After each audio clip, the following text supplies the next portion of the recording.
Hi friends, welcome to Salem Padma Samayal. இன்னைக்கு நம்ம என்ன பார்க்க போறோம்னா ஒரு ஹெல்தியான பிரேக்ஃபாஸ்ட் பாத்தீங்கன்னா கோதுமை ரவை வச்சு கிச்சடி பண்ண போறோம். வாங்க போய் பார்க்கலாம். அதுக்கு முன்னாடி நம்ம சேனல் இப்போதான் புதுசா பார்க்கறீங்கன்னா Subscribe பண்ணிக்கோங்க.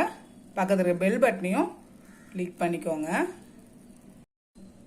இப்போ பாருங்க நான் வந்து ஒரு pan வச்சிருக்கேன். இதில் நான் கோதுமை ரவை பார்த்தீங்கன்னா நான் இந்த மாதிரி இந்த கிளாஸில் ஒரு கிளாஸ் போடுறேன். இது அளவு பார்த்தீங்கன்னா 200 கிராம் இருக்கும். இப்போ இதை வந்து நம்ம லைட்டாக சூடுற அளவுக்கு வறுத்துக்கலாம். பாருங்க ரவை வந்து நல்லா வறுபட்டுருச்சு. இப்போ இதை நான் ஒரு பிளேட்டுக்கு மாற்றிக்கிறேன். இப்போ நான் மறுபடியும் பேன் வச்சுருக்கேன். இதில் 2 டேபிள் ஸ்பூன் அளவுக்கு எண்ணெய் ஊற்றுறேன். 1 டேபிள் ஸ்பூன் உளுத்தம் பருப்பு, 1 டேபிள் ஸ்பூன் கடலைப்பருப்பு வச்சுருக்கேன். அதை சேர்த்துடலாம்.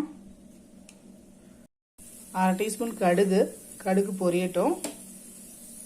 இப்போ கடுகு பொரிய ஆரம்பிச்சுக்கிது. நான் கொஞ்சமாக முந்திரி பருப்பு போட்டுருக்கேன். இது ஆப்ஷனல், உங்களுக்கு வேணும்னா போட்டுக்கோங்க, இல்லைன்னா விட்டுடலாம்.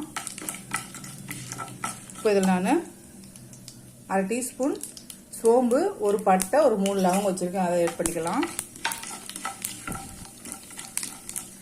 ஒரு பெரிய சைஸ் வெங்காயம் ஒன்று கட் பண்ணி வச்சுருக்கேன். அதை சேர்த்துறேன்.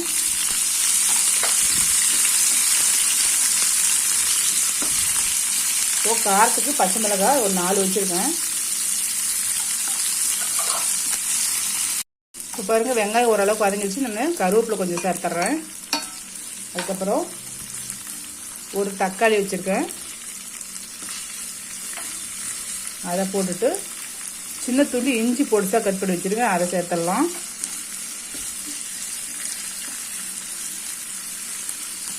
ஒரு டீஸ்பூன் இஞ்சி பூண்டு பேஸ்ட் வச்சுருக்கேன். அதை சேர்த்துட்டு பச்சை வாசனை போக வதக்கலாம். இப்போ நான் ஒரு உருளைக்கிழங்கு சின்ன சைஸாக இந்த மாதிரி பொடிசாக கட் பண்ணி வச்சுருக்கேன். அதை சேர்த்துடலாம்.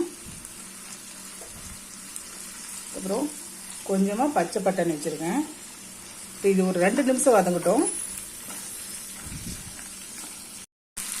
இப்போ 2 நிமிஷம் வதங்கிருச்சு. நான் ஒரு கேரட்டு, ஒரு 4 பீன்ஸ் பொடிசாக கட் பண்ணி வச்சுருக்கேன். அதை சேர்த்துடலாம்.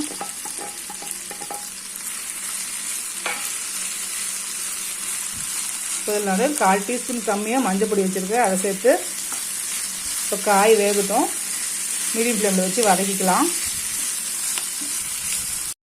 இப்போ காய் பாருங்கள் ஓரளவுக்கு நல்லா வதங்கிருச்சு. இப்போ நான் தண்ணி சேர்த்துட்றேன். இப்போ ரவை எடுத்த அதே டம்ளரில் 2.5 கிளாஸ் அளவுக்கு தண்ணி ஊற்றுறேன். ஃபஸ்ட்டு 1 கிளாஸ் ஊற்றுறேன். இன்னொரு கிளாஸ் ஊற்றுறேன்.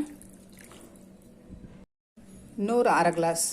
இப்போ டோட்டலாக 2.5 கிளாஸ் ஊற்றிருக்கோம். இப்போ தண்ணி கொதிக்கிட்டோம். அதுக்கு முன்னாடி இதுக்கு தேவையான அளவுக்கு உப்பு சேர்த்துடலாம்.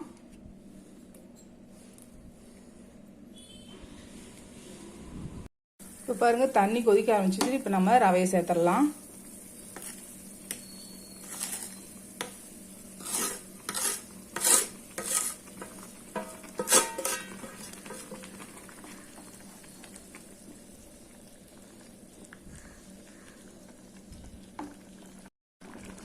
இப்போ நல்லா கொஞ்சம் மிக்ஸ் பண்ணி விட்டுட்டு இப்போ இதை நம்ம க்ளோஸ் பண்ணிக்கலாம். ஃப்ளேம் வந்து குறைச்சிட்டு க்ளோஸ் பண்ணி மீடியம் ஃப்ளேமில் 5 நிமிஷம் நல்லா வேக வச்சுக்கலாம்.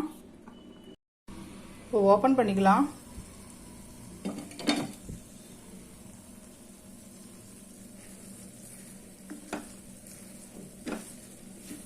இப்போ இதுக்கு மேலே நான் ஒரு டீஸ்பூன் அளவுக்கு நெய் ஊற்றுறேன். இதுவும் ஆப்ஷனல் தான், நீங்கள் வேணும்னா ஊற்றிக்கலாம். டயட்டில் இருக்கிற மாதிரி இருந்தால் இதை நீங்கள் கட் பண்ணிக்கலாம். இதுக்கு மேலே நான் மல்லியில் போட்டு மிக்ஸ் பண்ணிக்கலாம்.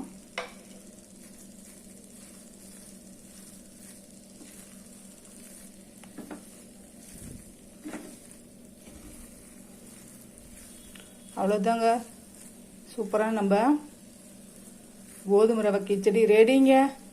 இந்த வீடியோ உங்களுக்கு பிடிச்சிருந்தாக்கா லைக் பண்ணுங்கள், ஷேர் பண்ணுங்கள், கமெண்ட் பண்ணுங்கள்.